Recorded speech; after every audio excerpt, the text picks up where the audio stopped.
Quem é você? Qual o propósito que Deus tem para a sua vida? E eu convido você a prestar bastante atenção na palavra de hoje. Abra sua Bíblia comigo em Isaías, capítulo de número 5. Semana passada nós falamos de João, capítulo número 15. E Jesus disse que quem era a videira verdadeira? Mas houve outra videira sem ser Jesus? Sim ou não?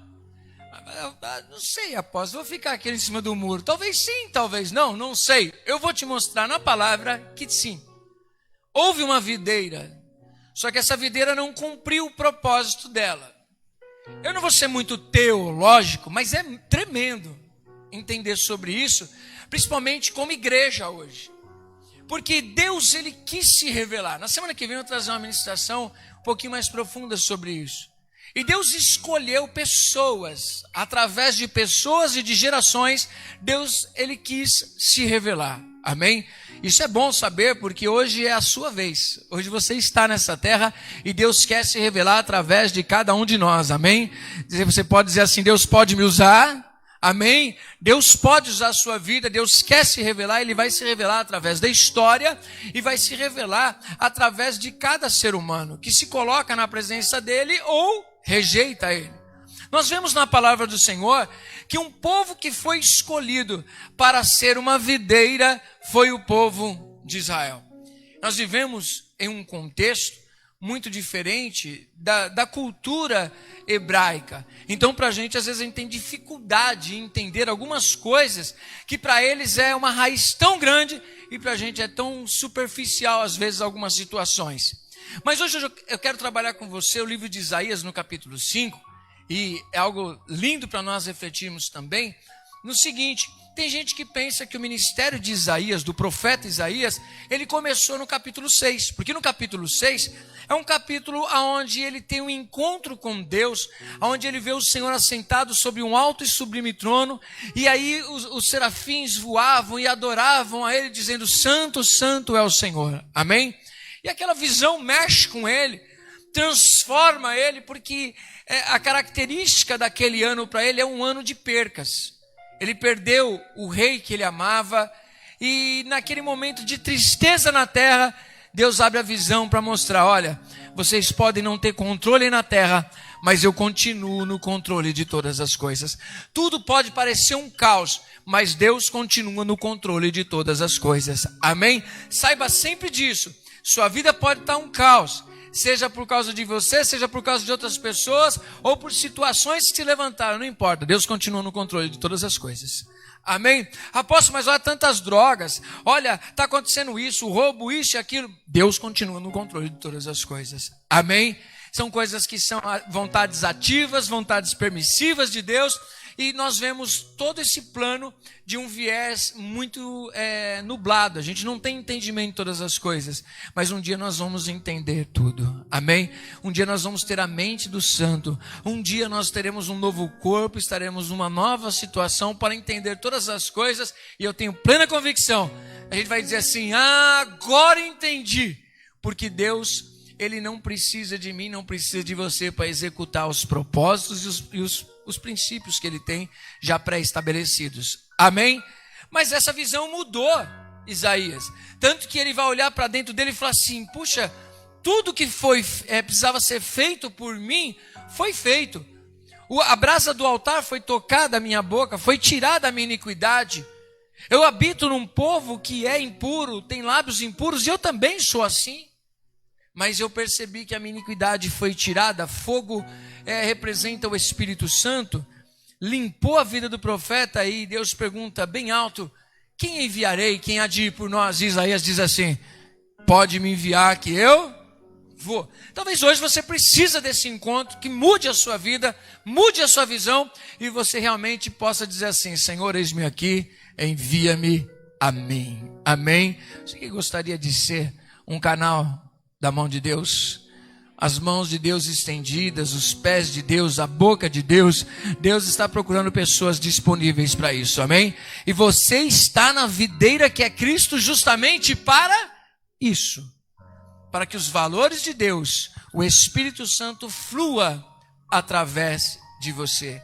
Preste atenção, não é o fazer, é o fluir. ir. Amém? Fazer é quando parte de mim. Fluir é quando parte de alguém maior do que eu. Então, ao invés de fazermos, nós precisamos deixar fluir através de nós. Amém? Não sou eu que faço, é Deus que faz através de mim. Amém? Quem está entendendo, dá um glória a Deus aí. Mas olha só o que Isaías diz no capítulo 5. Existem coisas que épocas que nós estamos sendo muito usados por Deus. Vamos usar como cronológico isso. Agora ele não está naquele momento triste, ele está no momento que ele está feliz e profetizando. Mas chega um momento que ele precisa ser renovado. Às vezes acontece isso na nossa vida, não estamos sempre em cima. Às vezes a gente dá aquela baixada, sobe. Aquele dia a gente acorda cheio de Deus, naquele dia a gente precisa buscar mais, porque a gente está sentindo mais vazio. Assim acontece na vida dos profetas também, na palavra do Senhor. Mas nesse momento, ele traz uma palavra tremenda. Isaías capítulo 5, ele fala de um cântico. Ele vai falar sobre uma videira, falar sobre um lavrador e a proposta que o lavrador tinha em edificar essa videira. E aí você vai entender tudo isso que eu dei de pano de fundo para vocês. Capítulo 5, versículo 1 diz assim: Agora cantarei ao meu amado o cântico do meu amado a respeito da sua vinha. O meu amado teve uma vinha num outeiro fertilíssimo. Sachou-a, limpou-as das pedras e a plantou de vides escolhidas. Edificou no meio dela uma torre e também abriu um lagar. Ele esperava que desse uvas boas, mas deu uvas bravas. Agora, pois, ó moradores de Jerusalém e homens de Judá, julgai-vos, peço, entre mim e a minha vinha. Que mais se podia fazer ainda a minha vinha, que eu lhe não tenha feito? Como esperando eu que desse uvas boas, veio a produzir uvas bravas. Agora, pois, vos farei saber o que pretendo fazer à minha vinha. Tirarei a sua sebe para que a vinha sirva de pasto. Derribarei o seu muro para que seja pisada. Torná-la-ei em deserto. Não será podada nem sachada, mas crescerão nela espinheiros e abrolhos. As nuvens darei ordem que não derramem chuva sobre ela, porque a vinha do Senhor dos Exércitos é a casa de Israel, e os homens de Judá são a planta dileta do Senhor. Este desejou que exercessem juízo, e eis aí quebrantamento da lei, justiça, e eis aí clamor. Amém? Vamos ler só até aqui. Se Jesus falou que ele é a videira verdadeira, é porque tem uma que estão dizendo que são videiras. No entanto, não são a verdadeira. Não são videiras verdadeiras. Semana que vem a gente vai trabalhar um pouquinho mais sobre isso. Mas, para a gente entender hoje e falar um pouquinho de um pano de fundo, de tudo aquilo que tem de profundidade na palavra aqui, perceba só a alegoria. Isso daqui é uma história, uma parábola, uma história contada para mostrar uma verdade espiritual, amém? Então essa figura que Deus está nos mostrando, vai ser fácil de nós entendermos. Podemos trabalhar em escritório, podemos trabalhar em qualquer coisa, mas a maioria de nós já temos uma plantinha em casa. Quem tem uma plantinha em casa aí? Quem tem mais do que uma plantinha, né? Aquela plantinha que você cuida, você rega, você faz do melhor para ela. Quem já fez a experiência do caroço de feijão? Hã? Já brincou disso daí, irmão? É legal, aquelas experiências que a gente fez na escola. Talvez você tenha uma plantinha na sua casa, então por mais que você não viva no interior, você sabe mais ou menos o que está acontecendo aqui. Existem aquelas plantas, eu em casa mesmo, as minhas multiplicaram muito. Teve uma época que eu estava com 3 palmeiras areca, né? Aquelas palmeirinhas baixas.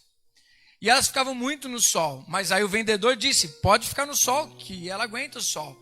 E as bichinhas, tadinhas, ficavam tudo amarelinhas e sofrendo. Quando parava o tempo de sol, elas começavam a ficar mais verdinhas. Aí eu descobri, falei assim, eu vou fazer um teste, eu vou arrancar elas daqui e vou colocar na minha sacada, que é grande, e aí é coberta, tem telha e tudo mais. As bichinhas quase falaram comigo, gente. Quase falaram assim, obrigada disso, finalmente você se tocou. Porque eu colocava um monte de coisa nelas, aí falaram para mim, coloca os remédios para pulgão, colocava. Aí elas estão amarelinhas? Não, coloca a vitamina. Eu colocava a vitamina nelas. E elas não iam para frente. Fazia de tudo para elas. Aí eu levei elas para essa área mais coberta, que toma um ar, a luz, a claridade. Ela ficou tudo feliz, gente. Agora eu tenho 12 vasos para mim dividir eles agora em outros vasos. Você fala, Jesus, como multiplicou. Quem tem boa mão para isso daí? Amém? A Elaine tem uma boa mão também para isso. Às vezes a gente falta para a gente o tempo, mas gosta. Já tem outros tipos de plantinhas que a gente colocou lá também, que eu comecei com ela num vasinho pequenininho. Pequenininho, eu não sei o nome dela. E planta é caro, gente. Quem cuida de planta aí sabe que é caro, não é caro? Tem uns negócios que é caríssimo, irmão. Tem parece um pinheiro assim, esqueci o nome dele. É caríssimo aquele que vai na frente de casa cara, sabe? Eu esqueci o nome dele, mas é caríssimo aquele negócio lá, gente. Às vezes eu falo para ele, assim, você passa, quando você não cuida disso, você passa pelos lugares e você fala, é tudo mato. O dia que você sabe o preço de um coqueirinho ali, você vai falar assim, nossa, eu não acredito que isso daí vale R$1.000. Eu não acredito que aquilo vale R$500. R$500 numa planta? É. Quem mexe com paisagismo sabe muito bem quanto que sai isso. Mas existe todo um tratamento. Existem plantinhas que você precisa ter aquele trabalho, que como ela precisa de apoio para crescer para cima, ela não vai esparramar, às vezes você precisa colocar aqueles pauzinhos, você amarra ela vai crescendo para ficar fortalecidinha, ficar bonitinha, não fica? Todo um cuidado. Tem gente que coloca casca de ovo, tem gente que compra adubo especial. Tem plantas que são muito delicadas. Quando nós vemos também, por exemplo, videira, né, que são a plantinha da uva, quando você vê, tem um momento dela que eu falo, meu Deus do céu, como é lindo, parece igreja, sabia disso? Eu tinha um amigo que ele tinha na casa dela, na casa dele em São Paulo, ele é mecânico de moto, e no fundo da casa dele tinha uma videira. Uma época passava lá, pastor, nossa, eu falava, para que esse negócio aqui? Corta e joga fora, mano. Depois de um tempo, na época dela, você passava, estava tudo lindo, cheio assim, ó, cheio de frutos. Parece a igreja, não parece a igreja? Tem horas que parece que vai assim, ficar só o talo do negócio. Aí você fica procurando os frutos assim, você fica procurando as folhas, você fica até triste, né?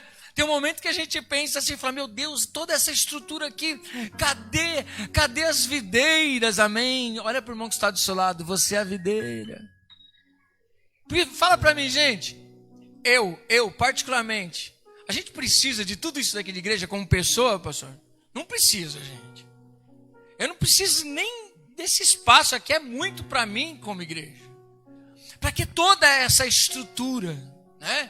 Para que salinhas, para que uma igreja bonita desse jeito, para que câmera, para que banco, para que microfone, para que tudo isso se não tiver almas, se não tiver gente? Do que adianta uma estrutura se você não tem pessoas para trabalhar nela? Quem está entendendo? Por isso que nós precisamos sempre trabalhar com duas coisas. Uma delas é sempre ter estrutura. É ter estrutura para dança, é ter estrutura para o louvor, é ter estrutura para o diaconato, é ter estrutura para as crianças. Você imaginou, gente? Quem tem filho aí que está aí hoje? Imaginou seu filho correndo aqui, ó, e você querendo prestar atenção no culto? Seria fácil? Não seria fácil. Daqui a pouco o Bielzinho está aí, né, Alex? Aí, já tem o berçário para ir lá no canto. Mas do que adianta o berçário se o Biel não tiver para colocar ele lá? Do que adianta a gente ter uma sala se não tem professor para dar aula? Do que adianta ter a sala, ter o professor, mas não ter as crianças lá que você for lá, irmão? Você vai ver que está um fuá. O culto dele está mais agitado que o nosso aqui. Ó. Eu vou para lá, prestar culto com eles lá. Às vezes nós vamos vendo, eu estava comentando com a Rosa, né, Rosa? A gente passa na semana, eu estou sempre rodando por aqui. Sempre correndo atrás de alguma coisa. E aí você fala assim, puxa vida, tudo parado. Você olha a salinha, parada. Você olha para a bateria, parado. O teclado está guardadinho, aquele silêncio na casa do Senhor.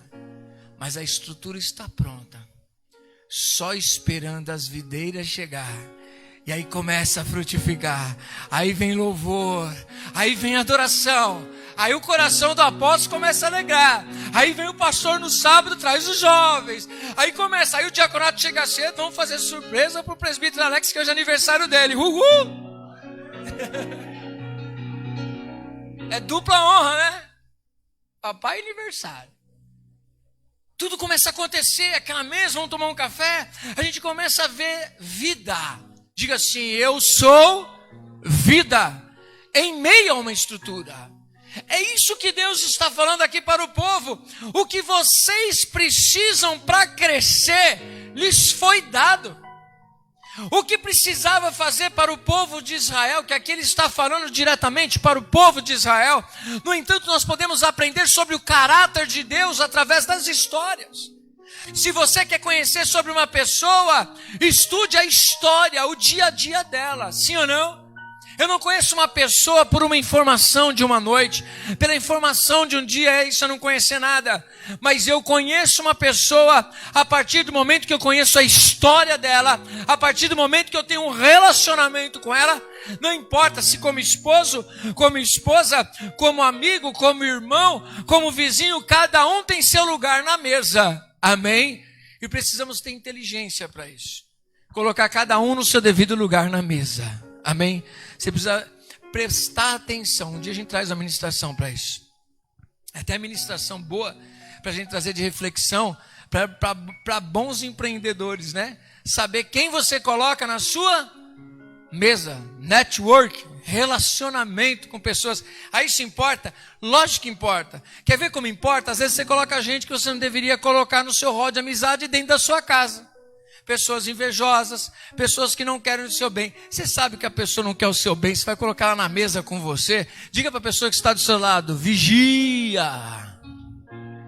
Amém? Precisamos saber o material que nós estamos trabalhando. Precisamos saber quais os valores que nós queremos plantar. Qual o resultado que nós queremos de tudo isso. E para isso precisa ter bastante atenção. Diz a palavra que Deus, tanto aqui como em João 15, é o lavrador. O lavrador, ele cuida da plantação. E Deus, como bom lavrador, ele fez de tudo que precisava para o povo de Israel. Nós vemos aqui, usando o livro de Isaías, nós podemos olhar lá atrás, olhar para o passado e ver que Deus é aquele que tirou o povo de Israel do Egito. Nós vemos que Deus é aquele que disse para o povo, eu te colocarei numa boa terra, e cumpriu a promessa dele. Colocou na terra de Canaã, uma terra que emana leite e mel, uma terra de prosperidade. Diz a palavra de Deus que o Senhor, tanto antes do Egito como depois do Egito, sempre foi com o povo de Israel. Deus mostrou para as nações que Israel é um povo escolhido. A história do povo de Israel mostra realmente para nós que Deus é fiel às suas promessas. Amém? Aprendendo isso, você olha e fala assim, bom, o povo saiu do Egito, mas eles não tinham guarda-roupa, mas a Bíblia diz que não lhes faltou roupa. A Bíblia diz também que eles tinham fome no deserto e nunca lhes faltou o pão, nunca lhes faltou a carne. Ah, mas no deserto é muito quente, nunca lhes faltou uma nuvem. Ah, mas à noite é muito frio, nunca lhes faltou o fogo. Mas também em deserto não tem água, e nós precisamos de água, nunca lhes faltou água. Por quê? Porque o Senhor Deus sempre cuidou deles. Quando nós olhamos para a palavra de Deus e vemos lá no livro do profeta Samuel, o período que antecede um pouquinho os reis, qual é a ideia do povo? Eles olham para as outras nações e dizem, todos eles têm um rei, um representante, e nós não temos. O que eles decidem? Queremos um rei. Samuel olha, um tanto que ofendido, porque ele é profeta, ele é sacerdote e ele é juiz. Porque esse período que antecede a monarquia de Israel é o período de juízes, onde cada um fazia o que queria, mas Deus sempre levantava um juiz para ser seu representante e cuidar do povo, e o povo era próspero através daquele juiz. Amém? Mas quem é que dava vitória para os juízes? Deus. Quando Gideão foi lutar, que luta que Gideão teve que lutar? Ele pegou com 300 homens, ele venceu um exército numeroso, mas por quê? Porque Deus estava à frente. Nós vemos que todas as batalhas, se nós olharmos para as histórias dos juízes, sempre que um juiz se levantava em nome do Senhor, o próprio Deus usava eles e lhes dava vitória. Ou seja, eles viviam dentro da teocracia. Era Deus o rei, era Deus que saía à frente deles. Amém? Nós vemos no período de finalzinho de Juízes, para o período da monarquia, que o povo olha e diz o seguinte: nós queremos também um rei. Samuel, ele olha para ele e diz assim: bom, possivelmente eu deveria ser esse rei, porque eu já sou o juiz, já sou o sacerdote, eu sou o profeta, então eu muito bem poderia estar à frente. Mas por que nós entendemos isso? Porque quando Samuel vai orar, falar com Deus, Deus diz para ele: Samuel, não rejeitaram a ti, rejeitaram a mim. O que Deus está dizendo para ele? Ele fala assim: não fica de bico porque não honraram você. Antes de não honrarem você, não honraram a mim. Eles estão dizendo: nós não temos quem saia à frente da batalha por nós. Eles estão rejeitando tudo aquilo que Deus fez. Deus sempre saiu à frente dos seus filhos, do seu povo. Sempre Deus esteve à frente. Só que eles estavam procurando um representante humano. E Deus permitiu. Só que esse homem, ele é segundo o coração de quem? Não, do homem. Mas quem é o homem segundo o coração do homem? Existe o homem segundo o coração de Deus. Quem é o homem segundo o coração de Deus? E qual é o homem que é segundo o coração do homem? Saul. É o primeiro rei de Israel. Mas ele, embora tenha sido ungido a rei, separado a rei, o Espírito de Deus estava sobre ele. Ele era infiel, ele era ingrato e representava muito bem o povo diante de Deus. Que eles eram a mesma coisa. Diga para a pessoa ao seu lado: você é infiel, você é ingrato com o Senhor? Pode perguntar para ele, irmão. Ingratidão. Ou seja, chega uma hora, vocês estão acompanhando o raciocínio comigo aqui do que é a videira? Chega uma hora que o Samuel, já teve dó de alguém? Quem já teve dó de alguém aí? Se compadecer da pessoa, você amar tanto a pessoa que você não desiste dela. Tem alguém assim? E aí tem esses entraves da Bíblia, né, pastor? Que quem é ungido jamais perde a unção. E Deus não desiste de ninguém. Essa passagem nos dá um nó. Porque diz a palavra de Deus que esse homem que é segundo o coração do homem, ele é rejeitado por Deus. Só que o Samuel, ele tem um carinho muito grande. Um amor muito grande pelo Saul. E ele ama de coração paternal Saul. E aí um dia Deus fala assim: Samuel, por que você se compadece tanto de Saul se ele não tem arrependimento nas coisas que ele faz? Por que você ainda tem pena dele, sendo que eu o rejeitei? Daria para a gente estudar muito da vida de Saul para aprender sobre isso, sobre como ser rejeitado por Deus. Quem gostaria de aprender a ser rejeitado por Deus? Alguém gostaria? Nem eu. Mas é bom a gente saber como é que a gente se porta para ser rejeitado por Deus, para que nós não sejamos. E nós percebemos aqui que não é Deus que quer rejeitar. Antes de Deus querer rejeitar alguém que se posiciona com rejeição. Ou seja, antes de Deus rejeitar alguém que rejeitou Deus. E nós vemos em Saul uma pessoa que começa o seu ministério dizendo: não, eu sou o menor da casa dos meus pais, eu não tenho condições, eu não consigo chegar lá, eu sou pequeno, quem sou eu para cuidar desse povo tão grande, maravilhoso, meu Deus? E Deus diz: eu serei contigo.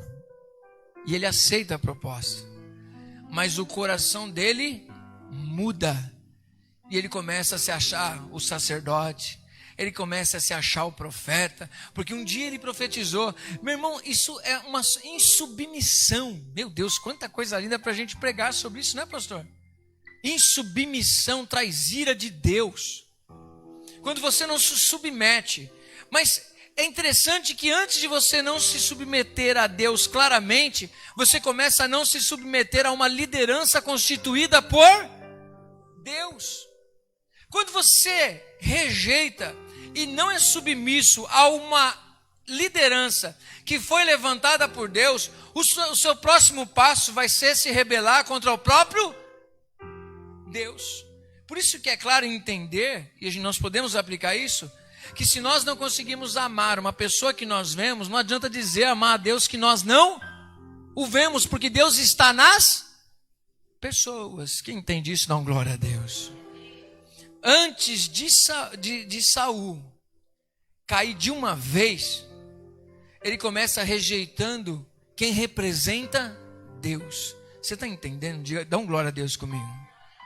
Você pode perceber que isso se repete nos dias de hoje. Você começa se rebelando contra uma liderança. Daqui a pouco você já não está mais debaixo daquela liderança. Nenhuma liderança presta. Daqui a pouco você está longe. Daqui a pouco você não tem mais vida devocional, você não tem mais vida com Deus. Quando vai ver, você anda sozinho. E você vai começar a ter uma vida só de aparência. Por quê? Porque o Saul vai lá e diz para Samuel: embora Deus me rejeitou, não me desonra não. Vai comigo e oferece sacrifício a Deus, porque senão o povo vai me rejeitar. Saul era tão carnal a liderança dele, que ele diz o quê? Eu não posso perder o meu título, eu não posso perder meu povo, mas se esquecia que ele estava perdendo a presença de Deus. Pior do que perder a autoridade com as pessoas, pior do que as pessoas bater palma para você, ou dizer que Deus não está com você porque você falhou, pior é Deus dizer: eu não estou com você. Estava conversando com um líder, pastor, tem tudo a ver com essa ministração, tá bom, gente? Pode parecer que não, mas é que é abrangente. Mas estava conversando com um líder. Tem coisas que, se acontecesse na vida de um líder, é muito difícil a restauração. E aí me perguntaram determinadas situações se acontecesse na minha vida. Aí eu falei assim: cair na mão do homem, eu achei que eu ia para a unha do cramunhão. As pessoas, muitos, talvez me abandonariam. Nessa situação, naquela situação, a gente conversando como líder. Apóstolo, e o que o senhor faria se o senhor estivesse na situação daquela pessoa? Filho, eu só ia fazer uma coisa. Ele falou: o quê? Eu não ia consultar homem algum. Eu ia pegar tudo aquilo que Deus me deu, colocar para ele e falar: está aqui, Senhor. Estou abrindo mão porque não sou digno de tal coisa. Tá, se abrir a mão de tudo, abriria. Agora, se na hora de eu passar tudo para a mão de Deus, ele dissesse: se submeta ao meu tratamento, porque eu te perdoo, e não importa o que falem a seu respeito, eu sou o Deus que te restaura, irmão. Aí acabou. A história já mudou. Por quê? Porque cair na mão dos homens é caixão e vela preta, mas cair na mão de Deus, a restauração. A restauração. Aí eu falei: se Deus falasse para mim, as pessoas chegassem e falassem: não, esse cara é um caído, esse cara não tem Deus na vida dele, eu ia falar assim: não, realmente, você está certo no que você está falando, mas o mesmo Deus que você está dizendo que ele não estaria na minha vida, ele disse: levanta a tua cabeça, porque eu sou aquele que te perdoa dos teus pecados, restaura a sua vida e te coloca em lugar de honra. Irmão, Não me importa o que o homem fala, o que importa é o que Deus disser. É isso que você tem que prestar atenção.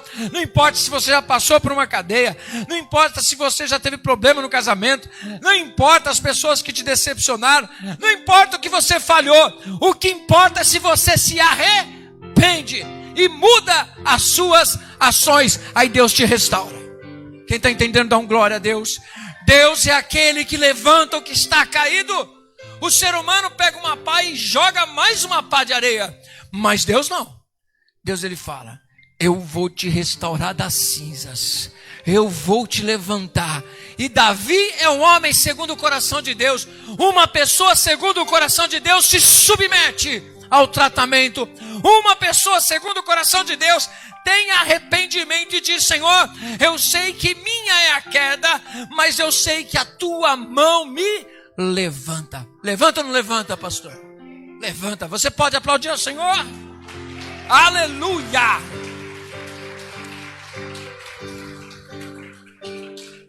Aleluia! Deus nos coloca em lugar de honra. Lugar de honra. Fala que essa música, Fátima, você sabe de qual que eu estou falando? Lugar de honra. É uma música tremenda, de um amigo nosso, de tantas lutas que passei. Tudo que eu vivi, hoje eu estou em lugar de honra, porque Deus colocou. É interessante que sempre Deus vai colocar pessoas do seu lado para continuar acreditando em você. E evangelho é isso. Evangelho é acreditar em pessoas. Evangelho é pegar pessoas caídas e falar: cara, se você se arrepender e você se colocar na presença de Deus e se submeter, Deus te restaura. Ai, irmão. E uma pessoa restaurada por Deus, não importa o que aconteceu, ela é colocada em autoridade. Porque esse mesmo homem, Davi, passou pelo que passou, mas Deus disse: eu serei contigo. Restaurou o ministério dele, restaurou a autoridade. E a Bíblia nos ensina, e a história nos ensina, que nunca existiu um rei segundo o coração de Deus como o Davi. Um homem que viveu coisas extraordinárias. Quem está entendendo, dá uma glória a Deus. Tão aliançado com Deus, que um dia disseram, depois da morte de Davi, preste atenção, eu estou pregando sobre o Deus da fidelidade para você. Depois da morte de Davi, Salomão reinou, Salomão também falhou. Depois da morte de Salomão, seu filho veio a reinar. Roboão rachou por causa do seu posicionamento. Todas as tribos disseram: nós não seremos, meu Deus do céu, nós não seremos mais com a casa de Davi.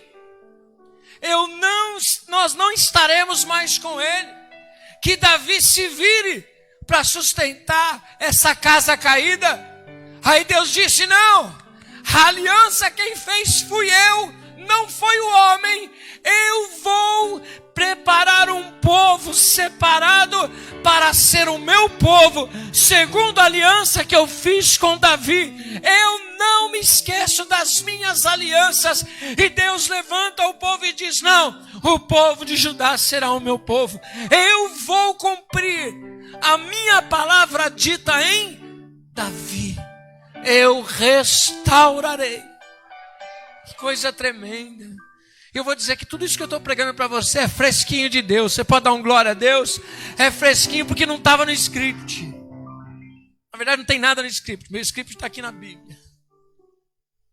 O Deus que restaura a nossa vida. Mas aqui, tudo isso está dentro da videira. Eles falharam. Mas Deus tinha uma palavra para Davi. O teu reino será eterno. O reinado que vem através de você será eterno. Por isso que aquele cego Bartimeu, quando ele gritava: Jesus, filho de Davi. Ele sabia o que ele estava pedindo. O sacerdote eterno, o rei eterno, ouve a minha oração, cura a minha cegueira. Aquele cego sabia com quem que estava falando. Não era simplesmente o homem. Quando ele ouviu que Jesus ia passar, ele começa a gritar insistentemente: Jesus, filho de Davi. Porque ele sabia que do tronco de Jessé se levantaria o verdadeiro rei, o rei sempre eterno, Davi. Amém? Um reinado davídico. Quem está entendendo? Você pode aplaudir ao Senhor. Deus é fiel às suas promessas.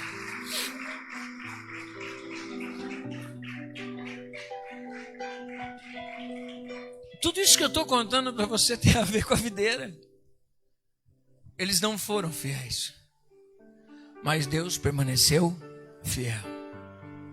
Aí a Bíblia aqui nos diz que na parábola de Isaías, na palavra profética de Isaías, ele faz a pergunta: o que faltou eu fazer para a minha videira que eu não fiz?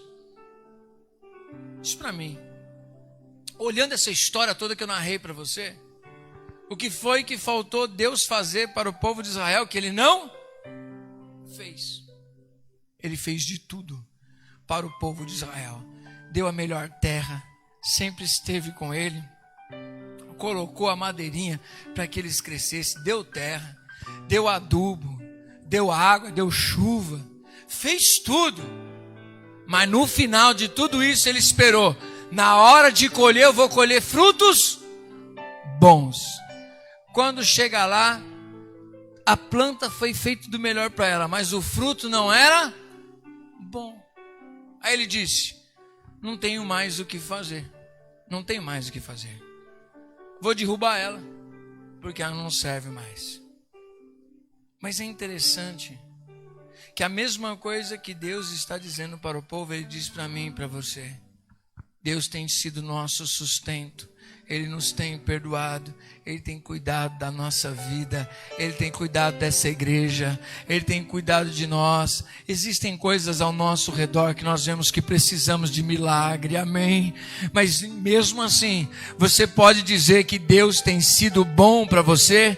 Deus tem sido bom na sua vida? Olha, nós estamos aqui, temos uma igreja linda, maravilhosa, nós temos a nossa família, nós temos os nossos filhos, nós temos lugar para morar, nós temos alimentação, nós somos perdoados dos nossos pecados, Deus nos colocou em lugar de honra, nos deu liderança, nos deu pastores, nos deu igreja, nos deu coisas maravilhosas que nós não mereceríamos.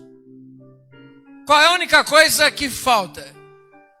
É nós darmos frutos de arrependimento todos os dias da nossa vida, para que quando o Senhor chegar, Ele olhar e falar: deixa eu ver o fruto que eu vou colher. Ele vai olhar e dizer: esse é o fruto que eu esperava dessa igreja, esse é o fruto que eu esperava das pessoas, esse é o fruto que Deus espera de você. Por isso que eu entendo que o Senhor Jesus disse: não fostes vós que me escolhestes, mas eu vos escolhi a vós, para que vocês vão e dê fruto. O que precisava ser feito já foi feito. Eu não estou dizendo para a sua vida exterior, eu estou falando a partir de você. Porque pode prestar atenção nisso, eu gosto muito de separar essas coisas. O que depende do seu relacionamento com Deus, você e Deus. Deus está te abençoando, sim ou não?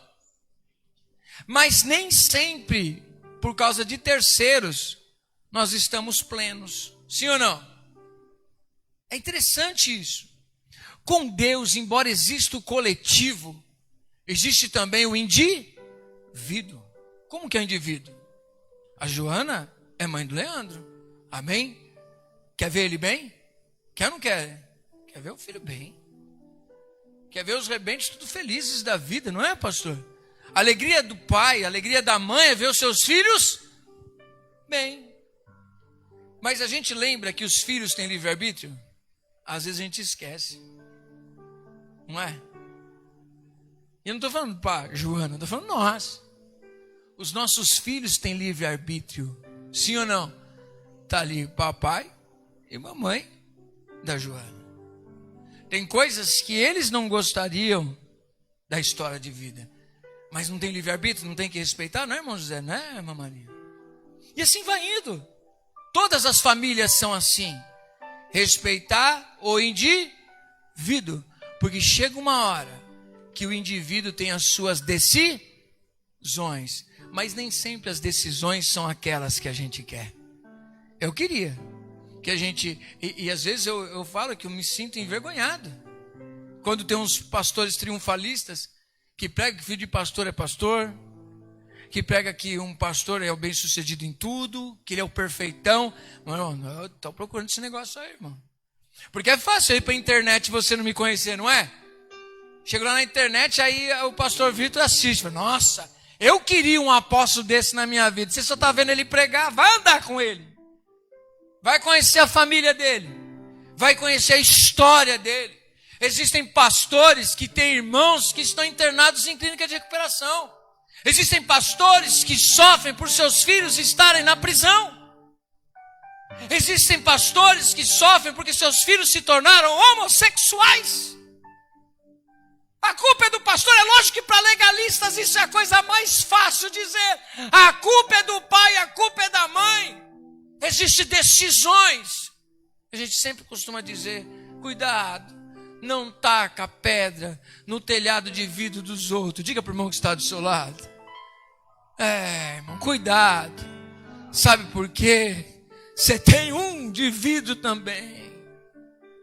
Quem está entendendo, diga misericórdia, Senhor. Porque olhar um filho que segundo a nossa visão é perfeito é show de bola. Agora olhar pela visão dos outros e ver que os filhos não são perfeitos, a gente fica triste. Felizmente é assim. Mas é o livre-arbítrio. Por isso que eu sempre insisto. Antes de analisar se Deus está fazendo ou não, analise primeiro em sua vida. O que depende de você. O que depende da sua conversão, o que depende do seu coração, o que depende de você se posicionar. Então vamos lá, você está posicionado, talvez você tenha uma empresa bem sucedida. Não significa que seu filho está posicionado e tem a empresa bem sucedida. Pode ser que você posicionado tenha um casamento bem sucedido. Você tem uma vida financeira bem sucedida. Mas isso não significa que seu filho obrigatoriamente é assim.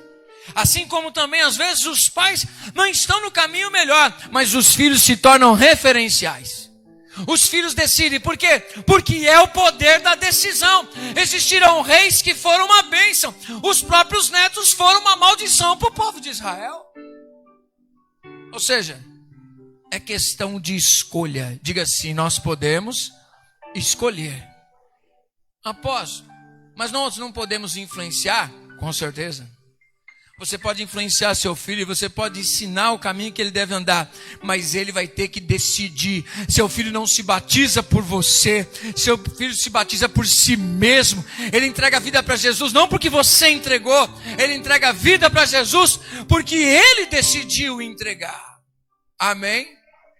É semana que vem, né, Cida? Que a gente vai estar aqui fazendo uma festa, apresentar um netinho depois da pandemia, que fazia tempo que queria apresentar. Referencial. Quem vai ajudar? Os pais. Quem vai decidir? É ele. Se for depender de referenciais, ele vai olhar. Ele vai ver o que pode ser feito. Mas a decisão está lá na frente. É isso que nós precisamos entender como indivíduo quando fala da ação de Deus em nossa vida. Não é no exterior, começa em nós. Diga assim, eu sou uma bênção. Amém? Me convenceu muito não. Diga assim, eu sou uma bênção. Ponto. Amém. Eu sei que sobram sorrisinhos meio desbotados. Você tem pontos bons, irmão?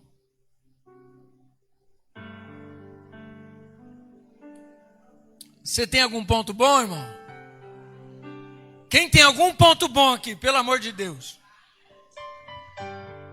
Meu Deus, pessoal, eu não tenho nada de bom, apóstolo. Seja restaurado em nome de Jesus, para com esse negócio. Em si mesmo, para Deus, nós não temos nada de bom. Mas isso significa que nós não temos nada de bom em nossas vidas. Amém? Quem tem algumas coisas de ruim aí? Você vê como... gente, presta atenção no que eu vou dizer. Quando Paulo diz que nós precisamos renovar a nossa mente, é justamente por isso. Você não pode estar em Cristo e entender que você é de todo o mal. Amém? Escuta o que eu estou dizendo. Você não pode estar em Cristo e entender que você é de um todo mal. Senão, nada de bom está te influenciando. Eu não estou dizendo de você ser perfeito. Para Deus não tenho nada de bom para oferecer.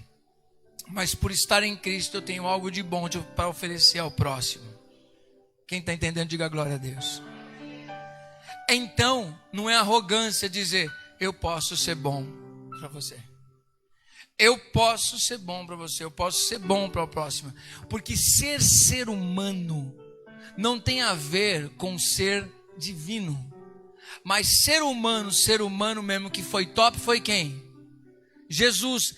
Ele deixou de ser Deus e se tornou homem. E nós precisamos de querer buscar ser Deus para ser simplesmente um ser humano à imagem de Deus. Porque a palavra de Deus diz que Jesus é a expressão do amor de Deus na terra. Esse é o nosso chamado. Não é de sermos transformados em divinos. É para que nós sejamos transformados segundo a vontade de Deus em um ser humano conforme a vontade de Deus. E como é a vontade de Deus? Como é que Ele quer que nós sejamos? Iguais a Cristo. Isso é ser humano. O padrão de ser humano não é o Adilson. O padrão de ser humano é Cristo. O sarrafo é alto. Sim ou não? A medida é alta. Mas o Senhor Deus disse: o que precisava ser feito foi feito. Jesus diz: não fostes vós que me escolhestes, mas eu vos escolhi a vós, para que vades e deis fruto. Se coloca de pé em nome de Jesus, que eu leio para você isso na Bíblia mais uma vez, e nós fechamos a ministração de hoje em João capítulo 15, versículo de número 16. Ele mesmo disse: não fostes vós que me escolhestes a mim, mas pelo contrário, eu vos escolhi a vós outros e vos designei para que vades e deis fruto, e o vosso fruto permaneça, a fim de tudo quanto pedirdes ao Pai em meu nome, Ele vô-lo conceda. Isto vos mando, que vos ameis uns aos outros. Estou ligado a Cristo. O fruto que vai ser dado na minha vida é amar uns aos outros. O fruto que você vai dar é da presença de Deus na sua vida. Não foi você que escolheu. Foi Cristo que te escolheu para você dar fruto. E o que significa isso, apóstolo? É o contrário dessa videira. Jesus disse: eles estavam ligados homem a homem e não conseguiram dar o fruto, eles falharam.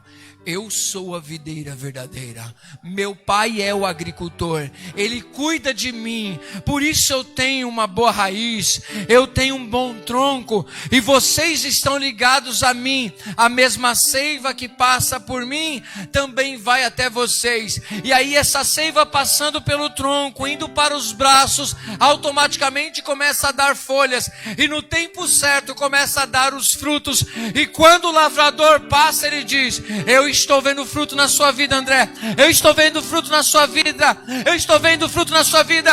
Eu estou vendo fruto na sua vida. E ele diz: valeu a pena tudo o que eu fiz. Eis aí o resultado. Quem está entendendo, digam glória a Deus. É para isso que nós fomos escolhidos. Por isso, para nós agora, no Novo Testamento, a videira é a igreja. A videira somos nós. Por quê? Porque nós somos uma plantinha lá? Não. Nós somos a extensão de Cristo aqui na terra. Aí a gente vai crescendo como videira.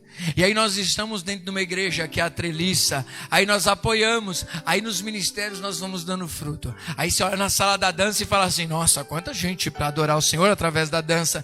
Você olha para o ministério de louvor e fala: quanta gente para adorar o Senhor através do louvor. Aí você olha para o ministério infantil e fala: nossa, quanta criança, quanta gente para cuidar. Porque é isso, prosperidade, crescimento. Não é olhar para trás, é olhar para frente.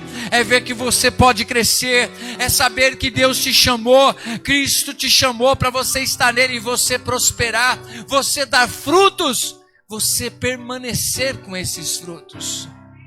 Um dia, antes de eu morrer, eu tenho certeza que isso vai acontecer. Todos os ministérios estarão com seus cachos, tudo na ponta. Amém? E eu quero que seja esse ano ainda, eu ver cada ministério com os cachinhos tudo cheio, bonito assim, ó. Amém? Imagine que é você olhar assim, ó. Eu tenho visão para isso, amém, irmão? Se eu não tivesse visão para isso, a gente não estaria aqui. Deixa eu pegar aqui.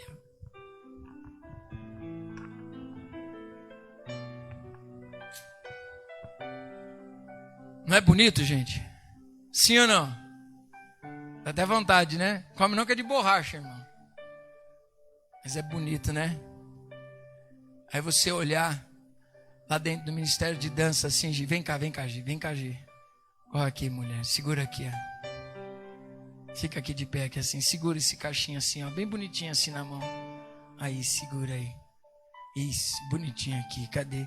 Eu não tenho mais nenhum grande aqui, tá amarrado. Esse aqui não tá amarrado não. Deixa eu chamar outro aqui. Letícia, vem cá, Letícia, Joseph, vem cá. Vem cá vocês dois aqui, vem cá. Aqui, ó. Segura aqui, filho. Vem cá, meus dois fiquem. Segura aqui.